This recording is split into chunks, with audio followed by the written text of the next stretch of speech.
Deadly strikes in Gaza shadow Egypt's push for peace. France Prime Minister resigns after cabinet backlash. Russia-Ukraine war intensifies with civilian casualties.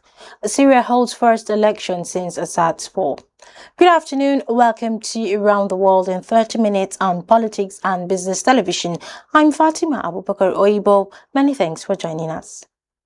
Tensions remain high in the besieged Gaza Strip as Israeli forces reportedly killed several Palestinians seeking humanitarian aid. The deadly strikes come just hours before ceasefire negotiations begin in Egypt, casting a grim shadow over renewed diplomatic efforts to end the nearly two-year war. According to local sources, at least 7 civilians were killed at dawn while attempting to access food and medical supplies. The victims were among thousands struggling to survive amid widespread famine and relentless bombardment. Despite Israel's claims of tactical pauses, aid convoys continue to face deadly obstacles. Meanwhile, delegations from Hamas and Israel have arrived in Sharm el-Sheikh for high-stakes talks mediated by Egypt and backed by the United States. While President Trump expressed optimism about a breakthrough, negotiators warned that deep mistrust and unresolved demands may prolong the conflict. Sebastian Lecornu has resigned as France's Prime Minister just 3 weeks into office, following widespread criticism of his newly announced cabinet. The move has plunged the Macron administration into fresh political turmoil. Lecornu's cabinet retained many controversial ministers, sparking outrage across party lines. His resignation makes him the shortest-serving PM in the Fifth Republic's history. President Emmanuel Macron is expected to appoint a successor within days as opposition parties call for snap elections to restore public confidence. Russia forces launched over 700 attacks on Ukraine's Zaporizhia region in a single day, killing 1 and injuring 10. A separate strike in Lviv killed a family of 4, including a teenage girl. Ukraine President Zelensky reported that over 500 drones and 50 missiles were fired overnight, targeting critical infrastructure. Power outages affected more than 70,000 residents. Meanwhile, Ukrainian strikes on Russia's Belgorod region left 40,000 without electricity. Both sides continue to escalate despite international calls for de-escalation.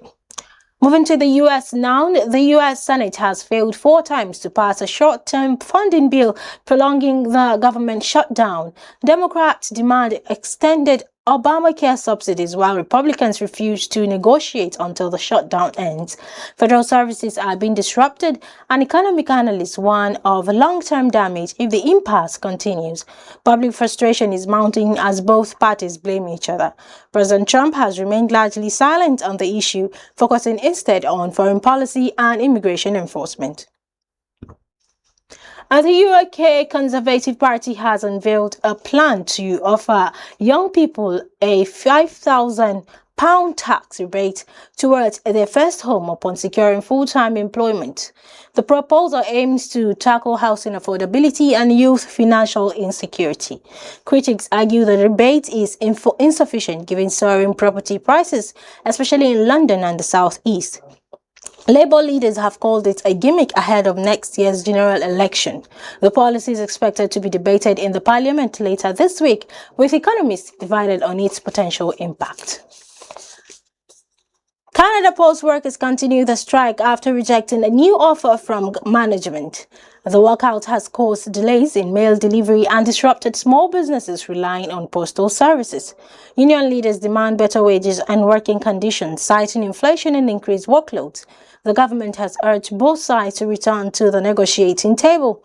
Retailers and e-commerce platforms are reporting losses, and some provinces are considering emergency measures to maintain essential services. And to Syria now, Syria has conducted its first national election since the ousting of Bashar al-Assad. Voter turnout was high in urban centers, though some regions remain unstable. The international observers were limited, raising concerns about transparency. The new government promises reforms and reconstruction, but skepticism remains among displaced citizens. Neighboring countries are watching closely as Syria's political future could reshape regional dynamics. A severe blizzard in the Himalayas has stranded over 200 trekkers near Mount Everest. Rescue operations are underway with 350 people already evacuated to safety. However, snow and freezing temperatures have complicated efforts, and local authorities warn of worsening conditions. Tourism officials say the incident highlights the need for better weather forecasting and emergency preparedness in Nepal's trekking industry. 3 scientists have won the Nobel Prize in Medicine for discovering how to prevent the immune system from attacking the body. Their work has led to new treatments for autoimmune diseases. The research focuses on regulatory T cells and their role in maintaining immune balance. Clinical trials have shown promising results for conditions like lupus and multiple sclerosis. Experts hail the discovery as a major step towards personalized medicine and safer immunotherapies. U.S. diplomats claim Cuba has sent up to 5,000 fighters to support Russia's war in Ukraine. The allegation is part of a broader effort to maintain the U.S. embargo on Cuba. Cuban authorities deny the claims, but recently arrested 17 people linked to a human trafficking ring allegedly recruiting fighters. The controversy could strain diplomatic relations and impact ongoing debates about lifting sanctions on Havana. And that wraps up the program. But before we go, the headlines again. Deadly strikes in Gaza shadows Egypt's push for peace.